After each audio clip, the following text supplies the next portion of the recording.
오늘은 2025년의 마지막 드리는 주일 예배 날입니다. 1년을 한번 짧지만 뒤돌아 보시기를 원합니다. 어떻게 잘 지내셨습니까? 좀 뒤돌아 보세요. 어떻게 다시 잘 지내셨습니까? 네.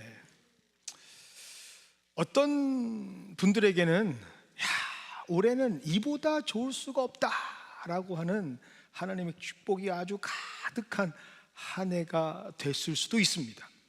그래서 지금도 내가 너무 감사로 가득 차 있죠. 그런데 어떤 분들에게는 좀 아쉽다, 그때 조금 더 잘할 수도 있었는데 라는 아쉬움을 가지고 계시는 분도 있을 겁니다. 또 어떤 분들에게는 2025년 듣기만 해도 그냥 좀 빨리 좀 지나가자, 올해는 좀 아니었다, 빨리 지나갔으면 좋겠다라고 생각하시는 분들도 있겠죠. 너무 신기하지 않습니까? 똑같이 주어진 1년이었는데 누군가에게는 너무나 좋은 한 해였고 누군가에게는 너무나 힘든 한 해가 된다라는 것 말입니다. 저마다 처해진 상황과 마음들에 따라서 다르게 느껴지는 한 해, 글쎄요, 뭐일까라는 생각을 해봅니다. 그런데 여러분, 특별히 우리 연합장로교회 모든 성도들에게는 2025년에 함께 공통되어진 것들이 있었죠. 우리는 같은 목표가 있었습니다. 그 목표가 무엇이었을까요? 혹시 기억나십니까?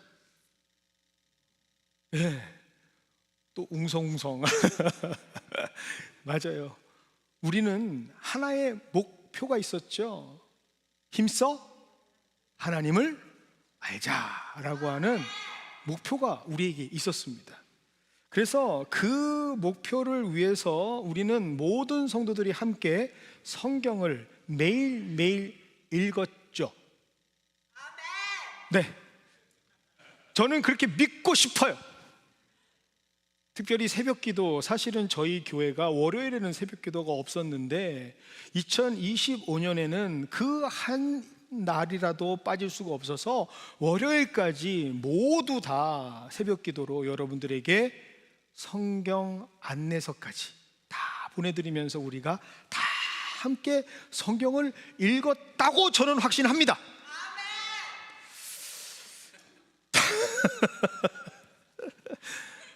창세기 1장 1절부터 요한계시록 22장까지 이제 3일 남았는데 아마 월요일, 화요일, 수요일이면 저희는 그 마지막 종착점에 함께 도달하게 되겠죠. 자, 그렇다면 여러분들께 이렇게 질문해 보기를 원합니다. 그렇게 해서 어떻게 하나님을 좀 아셨습니까? 한 분밖에 아멘을 안 해요. 어떻게 여러분 힘써 하나님을 아는 한 해로 보내셨는데 성경도 읽으셨는데 여러분이 깨닫게 된, 알게 된 하나님은 어떤 분이신가요? 이제 여러분은 어떤 하나님을 깨달으셔서 그 누군가에게 어떤 하나님의 모습을 설명하실 수 있습니까? 나는 이런 하나님을 알게 되었다라고 여러분은 어떻게 증언하시겠습니까? 분명히 각자 주신 은혜가 있을 겁니다. 우리가 침묵하고 있지만 분명히 한 번이라도 말씀을 읽었다면 그 말씀을 통해서 선명하게 우리에게 만나 주시고 은혜를 주셨던 하나님의 만남의 축복이 있을 줄 믿습니다. 그런데 오늘 저는 평생을, 나름 저도 모태신앙 출신이고요, 저희 어머니보다 제가 먼저 복중에 있을 때 교회를 나갔던 사람입니다. 무슨 얘기인지 모르시군요. 어머니가 배로 이렇게 가시면 제가 먼저 들어갔을 거 아닙니까? 어머니가 뒤로 돌아 백으로 가시진 않으셨잖아요. 나름대로 제가 평생을 그렇게 교회를 다니면서 성경을 읽었는데 특별히 2025년 하나님께서 저에게 주신, 만나 주신, 소개해 주신 하나님의 모습이 있어서 오늘은 여러분과 함께 그 하나님을 나누고 싶습니다. 저에게 알려주신 하나님의 모습, 2025년에 주신 하나님의 모습은 츤데레의 하나님이셨습니다. 또 이런 반응이 있을 줄 알았습니다. 그건 또 무슨 말인가? 여러분, 츤데레라고 하는 신종어인데요, 이 단어에 익숙하지 않으신 분들을 위해서 설명을 좀 드리면, 이 뜻은요, 자신이 사랑하는 사람에게 겉으로는 되게 엄격하고 무뚝뚝하고 쌀쌀맞게 대하지만 그 속마음은 그 누구보다도 상대를 향한 사랑이 깊은 사람을 말할 때 츤데레라고 말한답니다. 어떤 모습이 가장 이 모습과 이미지가 같을까 보면 우리 전통적인 한국의 아버지들 같다라는 생각을 해봅니다. 오다 주었다. 사랑하면서 그 사랑의 표현을 잘 못하셨던 우리의 아버지들이 저는 생각이 납니다.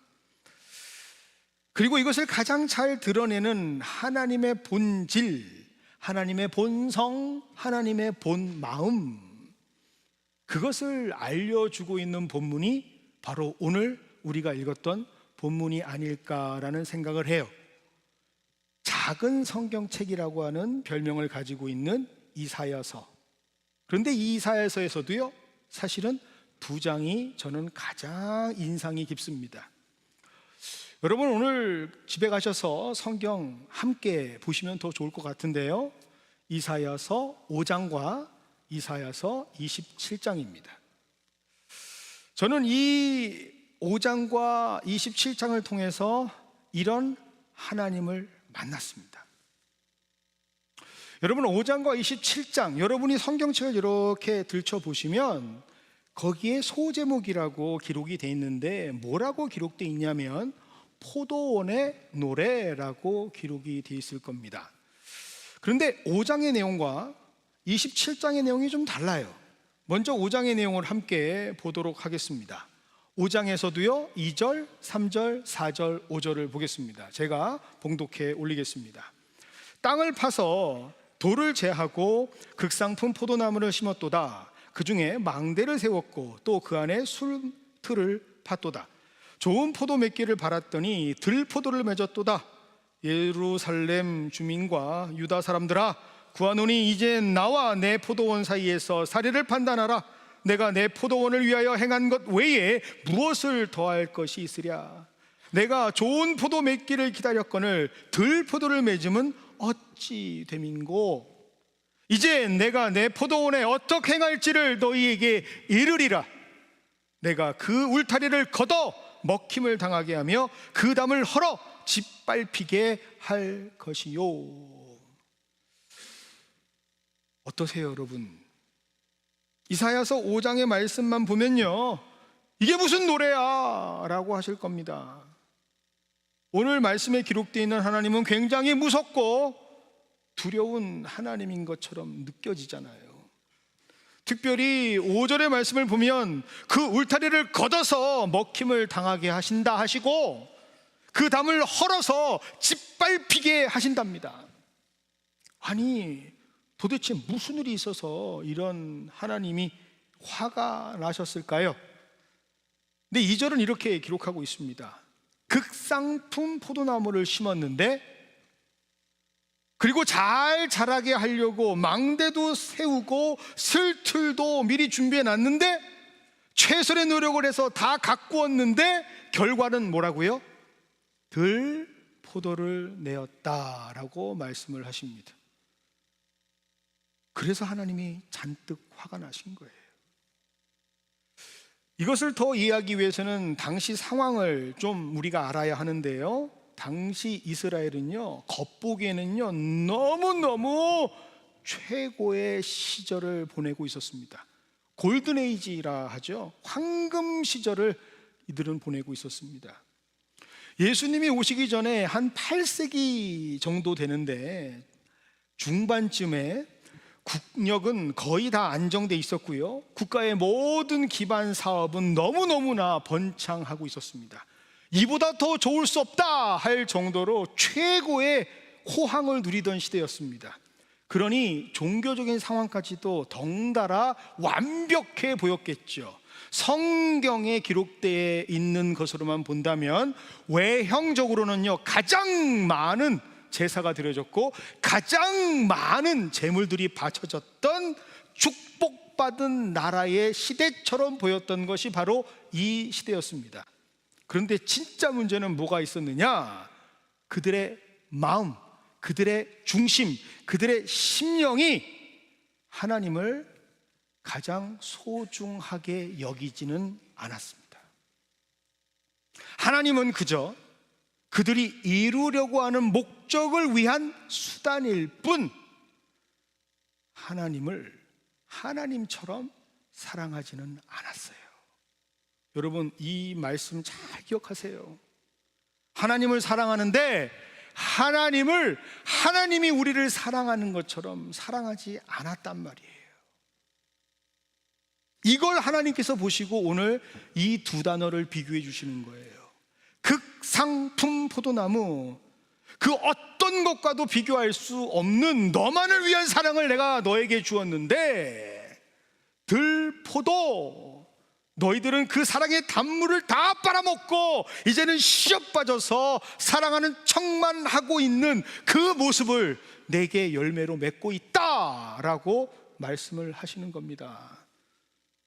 그러니 얼마나 하나님이 화가 나시겠어요. 이러한 모습 만약 우리가 정말 경험한다면 여러분 어떤 마음이겠습니까? 제가 오늘 설교를 준비하면서 연관되어 있는 영상을 보니까 그 영상이 참 마음 아픈 영상 하나가 있더라고요. 아들이 사업을 하다가 너무 자금 때문에 힘들어하니까 어머니가 그 모습을 견딜 수가 없는 거예요. 자녀가 힘들어하면 부모가 더 견딜 수 없는 건 참 신비롭죠. 그러다 보니 마지막 남은 최후의 보로, 다시 말하면 먼저 떠난 남편이 남겨놓았던 그 집을 덥석 내어놓습니다. 그리고 그 집을 팔아서 그 영상에 보니까 한 6억 정도 되더라고요. 지금 환율로 따지면 한 45만 불, 50만 불쯤 되는 것 같아요. 그런데 그걸 몽땅 다 아들에게 줍니다. 이거라도 열심히 해서 이 위기를 극복해 보렴. 처음에 그 금액을 받은 아들은 얼마나 감사했을까요? 그러니까 이젠 살 집이 사라진 어머니를 집에 모셨어요. 그런데 처음부터 그랬을 리는 만무하죠. 그런데 살면 살수록 처음에는 안 그랬는데 점점 아들집 사는 것이 부담스럽고 눈치가 보이기 시작합니다. 어느 정도까지 눈치가 보이느냐? 사과 하나 먹는데도요, 걱정이 먼저 앞섭니다. 혹시라도 이 사과 우리 손주 주려고 남겨둔 건데 내가 먹는 거 아닌가? 라는 생각이 드니까 그 사과 하나 먹으려고 전화를 해요, 며느리한테. 아가야, 나 이거 먹어도 되니? 여러분, 이런 상황에 여러분이 처해 있다면 여러분 어떤 마음을 여러분 느끼시겠습니까? 지금 똑같이 하나님께서 그 마음을 느끼시는 거예요. 다 주었는데 나는 이런 사랑을 받고 있는 겁니다. 그러니 하나님께서 뭐라고 말씀하시는가? 그래서 5절을 말씀하시는 거예요. 내가 그 울타리를 걷어 먹힘을 당하게 할 거야. 그 담을 헐어서 내가 짓밟히게 할 거야. 얼마나 화가 나시면 이런 말씀을 하실까? 그런데 더 안타까운 사실은 당시 이스라엘 사람들의 모습과 지금 우리가 신앙생활하는 모습이 별반 다르지가 않다라는 사실입니다. 오늘날 신앙생활, 여러분 환경적으로만 본다면 하나님께서 극상품 포도나무처럼 우리에게 모든 것을 다 허락해 주시지 않았나요? 여러분 정말 요즘 마음만 먹으면요 언제든지 여러분 성경 보실 수 있잖아요. 여러분 우리 마음만 먹으면요 언제든지 우리가 가지고 있는 디바이스를 통해서 하나님의 음성을 들을 수 있어요. 여기저기 얼마나 많은 설교가 있습니까? 여러분 이런 풍성한 환경 여러분이 살면서 언제 경험해 보셨어요? 저는 처음인 것 같은데요. 최고의 환경 아닙니까? 얼마나 성경은 안 읽으면 성경을 대신 읽어주는 사람들도 있어요. 여러분 이거 어플리케이션 알려드릴까요? 재미 하나도 없는 게 아니고요 정말 성우들이요 진짜 역할들을 감당하면서 성경 그대로 읽어줍니다. 딱 누르면 대초에 하나님이 빛이 있으라. 그냥 너무 좋은 이야기로 다 들릴 정도로 드라마 성경까지 있는데 우리는 그걸 들을까요? 안 들을까요? 봐봐요. 여러분 정말 제가 신학을 30년 이상 했어요. 지금도 신학 공부를 하고 있지만 여러분 30년 전과 지금을 비교해 봤을 때 거의 신학은 이제 모든 것이 다 체계적으로 정리가 되어져 있습니다. 그리고 그 자료들이 수많은 인터넷의 자료들로 다 지금 공유가 되어져 있어요. 여러분이 맘만 먹으신다면 무엇이든 물어보세요. GP 뭐 이런 거 뭐 땡땡 이런 거 여러분 관심만 가지고 물어보시면요 엄청난 자료들이 여러분들에게 답을 해주고 있어요. 그런데 여러분 물으세요? 궁금은 한데 물으시냔 말입니다. 그 가운데는 분명히 목회자의 지도를 받고 도움을 받아야 될 내용도 있지만 그러한 내용들이 우리에게 준비가 되었고 공개가 되었음에도 불구하고 우리는 어떤 모습을 가지고 살아가는지 한번 생각해 보시자고요. 여러분 정말 다양한 예배가 우리에게 있습니다. 다양한 교육적 프로그램들이 얼마나 많은지 몰라요. 어쩌면 이사야의 시대와는 비교가 안 될 정도로 더 많은 조건과 환경들이 우리에게 주어져 있어요. 그런데 우리의 현실은 어떠냔 말이에요. 이런 극상품 포도나무의 환경을 누리고 있냐? 아니면 여전히 우리는 그들과 같은 들포도 열매를 맺고 있냐라고 하는 모습을 여러분 뒤돌아봐야 되지 않겠습니까? 사실 저는 과거에 교회의 모습을 여전히 기억하고 있습니다. 저는 다행스럽게도 한국 교회의 최고의 환상적인 절정에 다다랐던 골든 에이지를 경험했던 세대예요. 저희가 목회자가 되려고 했을 때는요 20대 1을 뚫었어야 했습니다. MDB 목회학 석사 자리를 가기 위해서 20명을 제껴야 그 자리에 갈 수 있었던, 하나님의 종이 되기 위해서 얼마나 노력해야 되는지 모든 사람들이 다 그렇게 하나님의 일에 목매며 기뻐하며 갈급해했던 시대를 저는 기억해요. 그리고 그때 저희의 선배님들을 저는 여전히 그리워합니다. 그때는요 말씀대로 살아가시는 분들이 참 많았어요. 그때는 저분의 인생을 보면 와, 저분은 정말 하나님을 사랑하시는 분이구나라는 것이 보였어요. 늘 누군가의 희생을, 그리고 누군가에게 배려를, 누군가에게 열심을 다하며 그렇게 교회는 빛으로 소금으로 역할을 잘 감당했습니다. 그런데 언제부턴가 우리의 신앙생활을 보고 목회를 하면서 마음이 아파요.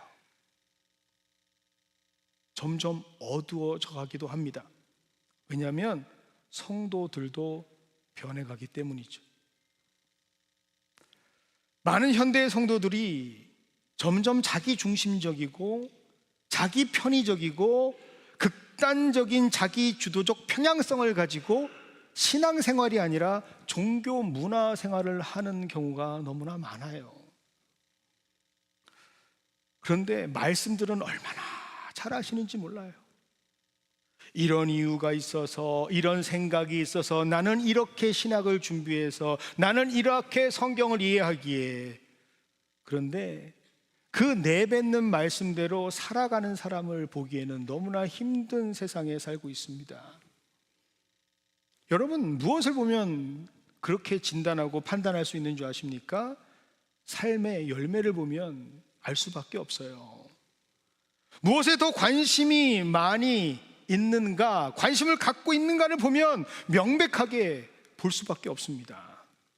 이 땅에 이루실 하나님의 말씀보다는요, 지극히 내가 우선되는 삶에 더 관심이 많은 것이 요즘 교회를 다니는 우리 성도들의 모습이 아닙니까?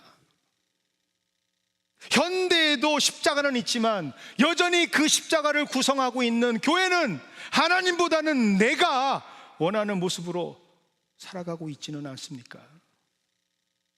우리도 모르는 사이에 점점 신앙을 성공의 도구로 사용하고 있는 태도가 우리에게 있습니다.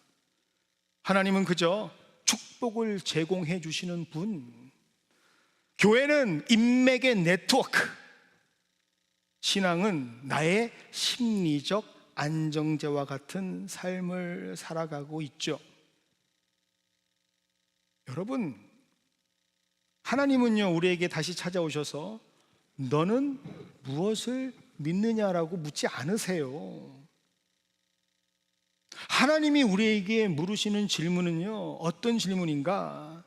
내가 준 그 믿음이, 너에게 허락한 그 믿음이 너의 삶 가운데에 무엇을 만들어내고 있느냐라고 물으실 거예요. 지금 너의 입으로 고백하고 있는 그 믿음이 너의 삶에 어떤 열매를 맺고 있냐? 라고 물으실 거란 말입니다. 여러분, 우리의 삶에 하나님의 뜻이 이루어지고 있습니까? 하나님의 공의가 우리의 삶에 열매 맺고 있습니까? 하나님의 정의가 우리 삶 속에 계속해서 불타오르고 있습니까? 약자의 울부짖음이 들리십니까? 나의 도움을 원하는 사람들의 손길이 보이십니까? 하나님은 우리를 통해서 종교적인 잎사귀를 보고 싶어 하지 않아요. 하나님은 우리를 통해서 주신 약속에 합당한 열매가 어디에 있느냐, 그 열매를 찾고 계시는 분이 바로 우리 하나님이라는 사실이죠. 분명히 포도는 포도인데 하나님께서 원하시는 맛은 전혀 내지 않는 들 포도와 같은 삶을 살아간다면 우리가 이사야 시대의 이스라엘과 다를 바가 없지 않겠습니까? 그러니 다시 한번 이사야 5장 5절의 말씀이 우리에게는 너무나 가슴 아프게 들립니다. 울타리를 걷어 먹힘을 당하게 하며 그 담을 헐어 짓밟히게 할 것이다. 그렇게 화를 내시는 하나님의 마음을 봅니다. 그런데 1년 동안 하나님을 힘써 아는 모습을 가지셨던 분들이라면, 그렇게 하나님의 말씀 속에서 하나님과 대화하시면서 소통하시면서 하나님의 마음을 느끼신 분이라면 여기에 핵심 포인트가 있는 것이 아니다라는 것을 여러분은 아실 거예요. 하나님께서는 그 전에 이렇게 말씀하셨잖아요. 4절엔 이렇게 기록되어 있습니다. 내가 내 포도원을 위하여 행한 것 외에 무엇을 더할 것이 있으랴. 내가 좋은 포도 맺기를 기다렸거늘 들 포도 맺음은 어찌 됨이냐. 여러분, 이 말씀을 통해서 무엇을 느끼셨어요? 진짜 하나님을 아시는 분들이라면 여전히 우리를 보면서 안타까워하시는 하나님의 음성을 들으셨을 겁니다. 당연히 화가 나죠. 당연히 분노할 수밖에 없죠. 그러나 그 분노와 화, 그 안에는 우리를 절대로 포기할 수 없다라고 하는 사랑의 안타까움의 모습이 담겨져 있는 겁니다. 말씀을 준비하면서 참 하나님께서는 우리에게 그 하나님의 마음을 알려주시는 여러 장치가 있구나라고 하는 것을 깨닫게 됩니다. 사실 개인적으로는요, 웬만하면 할 수만 있으면 가족 얘기는 안 하려고 합니다. 후유증이 너무 커요.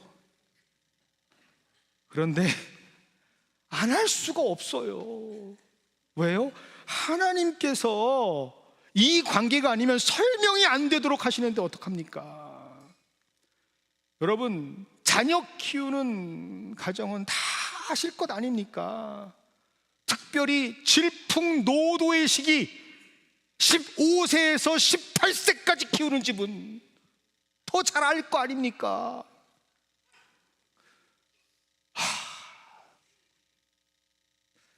잠깐만요.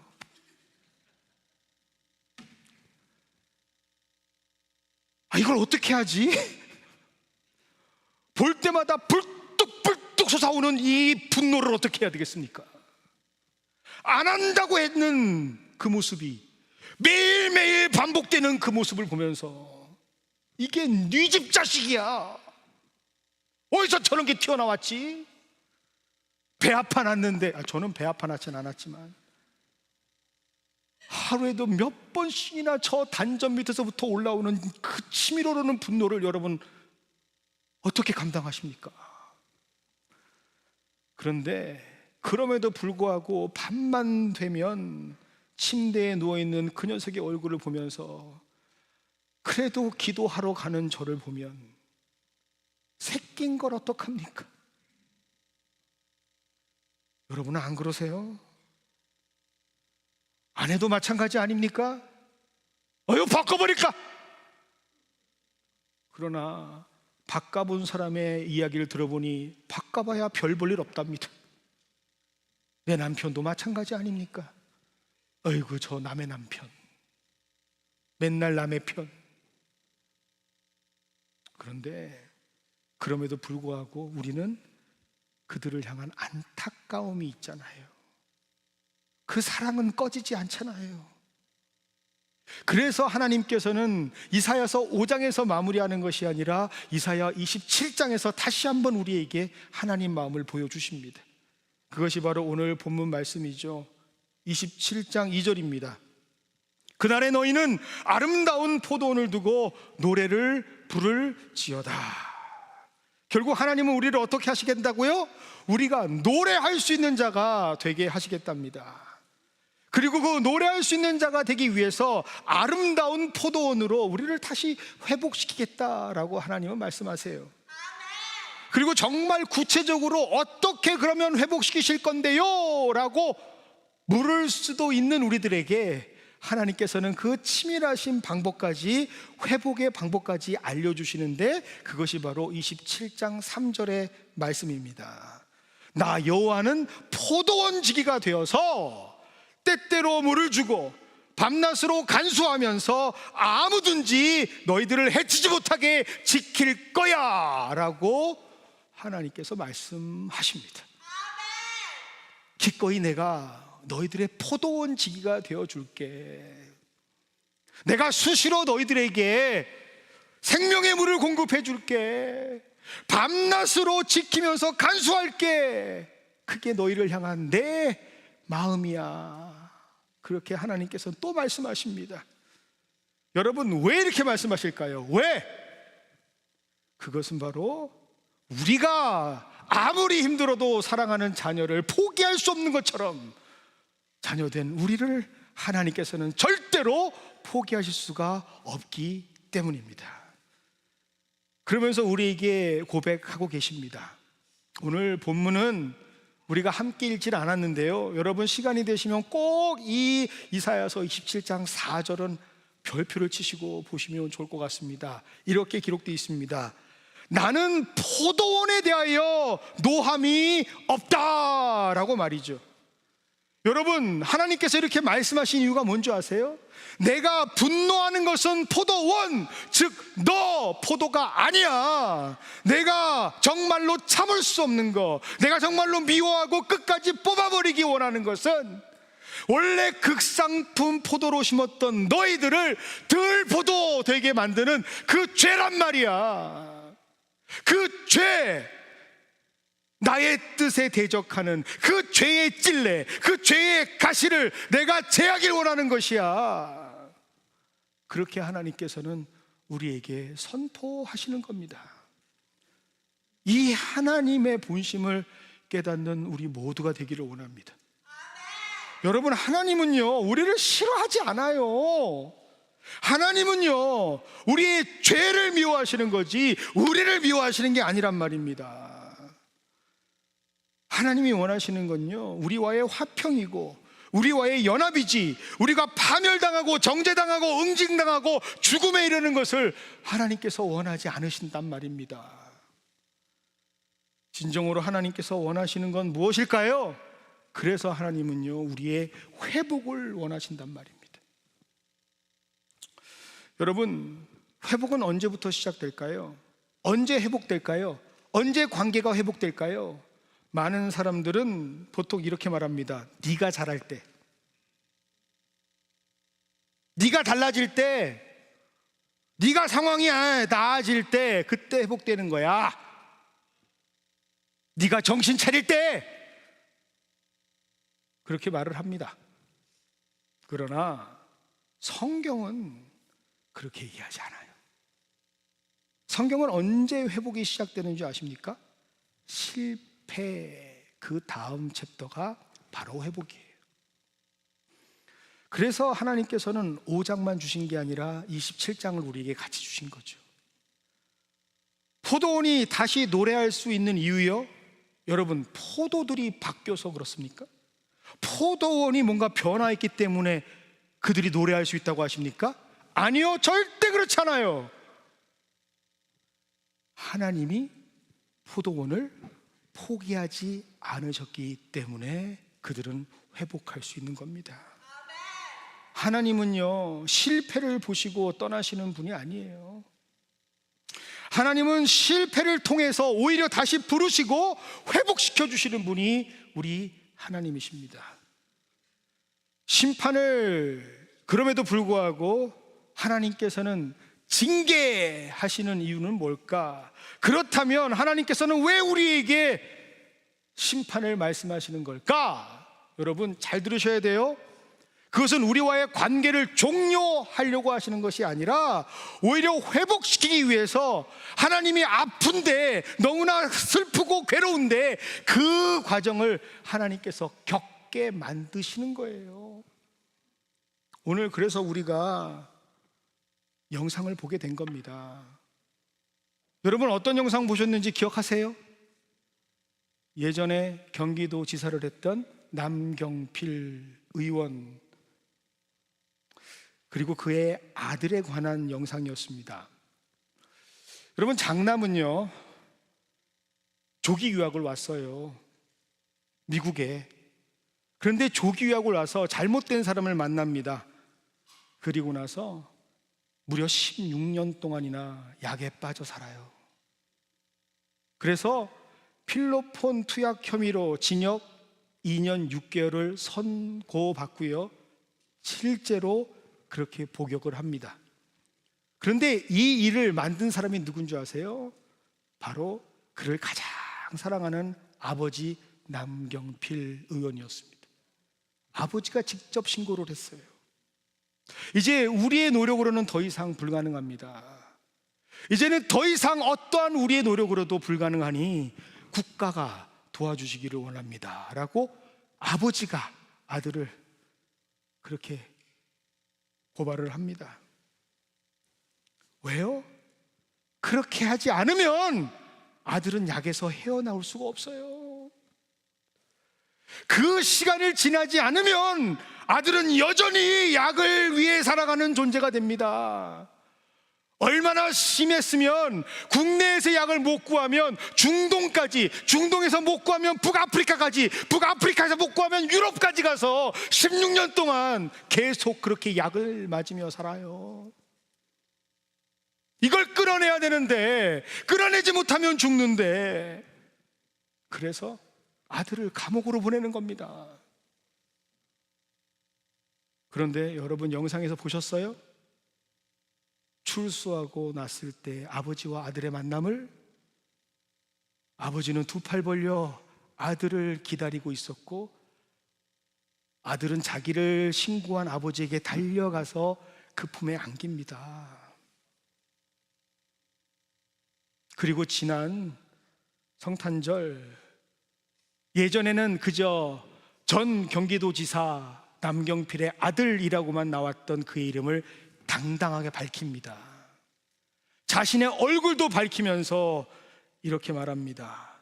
나는 이제 마약의 늪에서 빠져나왔습니다 라고 말이죠.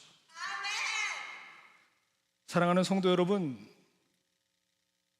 지금 그런 하나님의 사랑을 실패라고 착각하고 계십니까? 그런 하나님의 사랑을 무너진 자리, 후회되는 자리, 다시는 돌이킬 수 없는 자리라고 오해하고 계십니까? 아니요. 하나님은 우리에게 당당하게 말씀하십니다. 아직 끝나지 않았다라고 말이죠. 회복은요, 실패로 보이는 그 순간에 하나님께서 시작하시는 하나님의 영역입니다.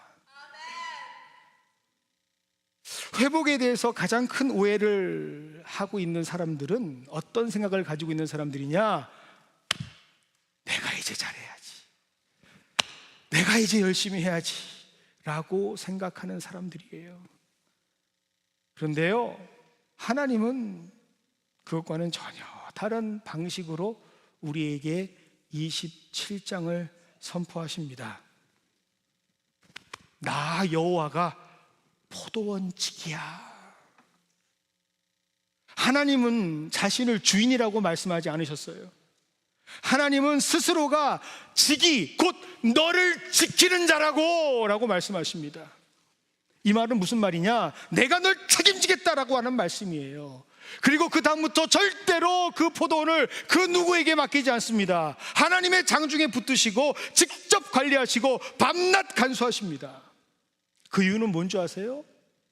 우리 스스로는 절대로 아무리 노력을 한다 해도 좋은 극상품의 포도나무를 맺을 수 있는 존재가 아니기 때문입니다. 그걸 너무나 잘 알고 계시는 하나님이시기에 우리의 지기가 되어주시는 거죠. 여러분, 회복은요, 내가 강해지는 것이 회복이 아니에요. 여러분, 진짜로 하나님을 아는 분들이라면 여러분 선포하십시오. 회복은요, 내가 강해지는 것이 아니라 내가 다시 하나님께 맡겨질 때 회복이 일어날 수 있는 겁니다. 사랑하는 성도 여러분, 혼자 버티지 마세요. 혼자 뭔가 해보려고 하지 마세요.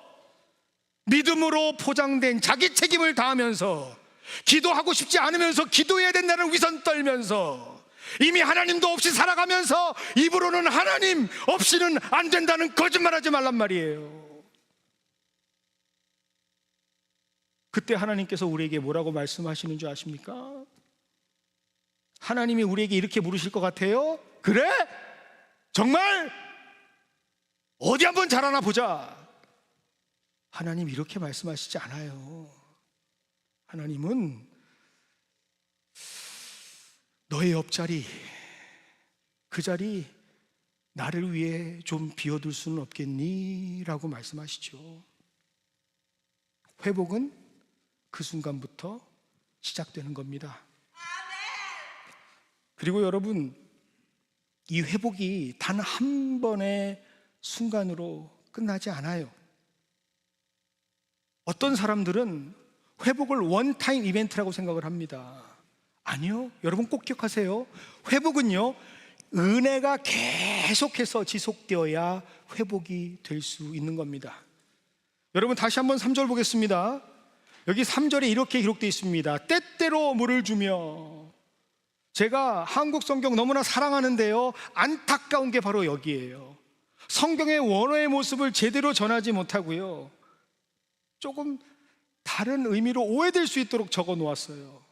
그래서 여러분, 웬만하면 성경 보실 때 미국 계시니까 한국 성경과 영어 성경을 같이 보셔요. 거기에는 정말로 귀한 하나님의 원어적 단어가 보충되어져 있습니다. 영어 성경이 아니라, 죄송해요, 한국어 성경이 아니라 영어 성경을 보면 뭐라고 돼 있죠? 때때로가 아니라 continuously, 계속해서 하나님께서 물을 공급하신다는 거예요.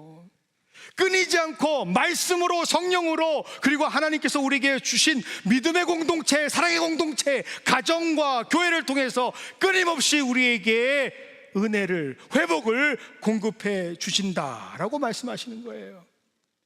그래서 여러분, 오늘 이 말씀을 딱 들으실 때 하나님을 아시는 분들은, 하나님께서 영통한 마음을 주시는 분들은 신약의 말씀 하나가 딱 떠오를 겁니다. 어디가 떠오르세요? 요한복음 15장의 말씀이 떠오르셔야 돼요.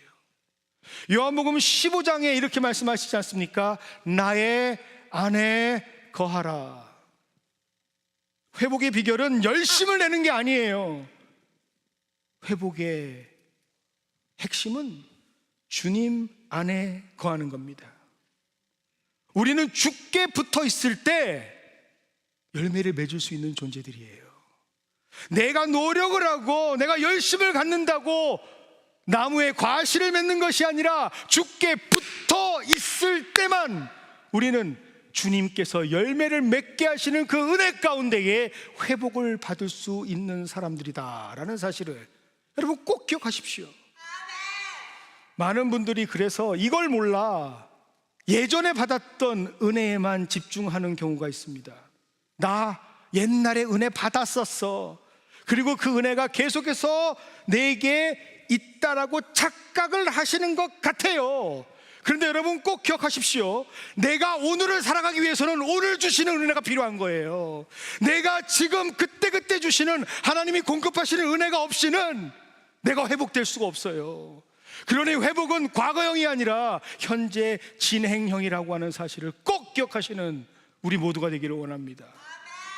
여러분, 그리고 회복의 목적은 뭔지 아세요? 괜찮아지는 게 아니에요. 다시 편안해지는 게 아니에요. 회복의 목적은 바로 열매를 맺는 삶입니다. 하나님께서 우리에게 원하시는 영광의 열매를 드리는 그 목적을 위해서 하나님께서는 우리를 회복시켜 주시는 거예요. 그리고 이 회복은요, 나만을 위한 회복이 절대 아니에요. 내가 만약에 회복이 되면 내가 사랑하는 사람도 회복됩니다.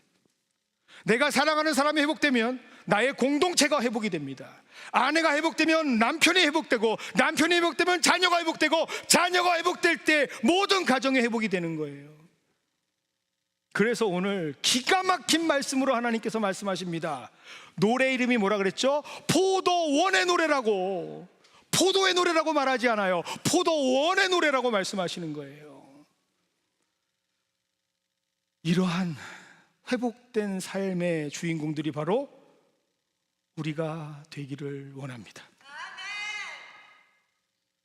설명하지 않아도 되는, 내 삶이 그저 하나님께 축복된, 하나님께 고백하는, 노래하는 삶의 주인공들이 저와 여러분이 되기를 원합니다. 그래서 하나님께서 이렇게 말씀하세요. 너는 여전히 극상품의 포도이고 나의 사랑하는 포도원이다 라고 말이죠. 그리고 나는 너를 지키는 여호와다 라고 말씀하십니다. 여러분, 2025년의 마지막 날, 이제 과거는 잊으세요. 그리고 다시 부르게 될 노래를 소망하시는 저와 여러분이 되기를 원합니다. 그래야 새롭게 떠오르는 새로운 태양을 바라보며 그 태양이 우리를 치료하는 광선이 되어 우리를 다시 회복시켜 주실 줄 믿습니다. 그 마음 가지고 함께 찬양하게 될 텐데요, 우리 찬양팀들 다 함께 나와서 이 고백 하나님 앞에 올려드리겠습니다.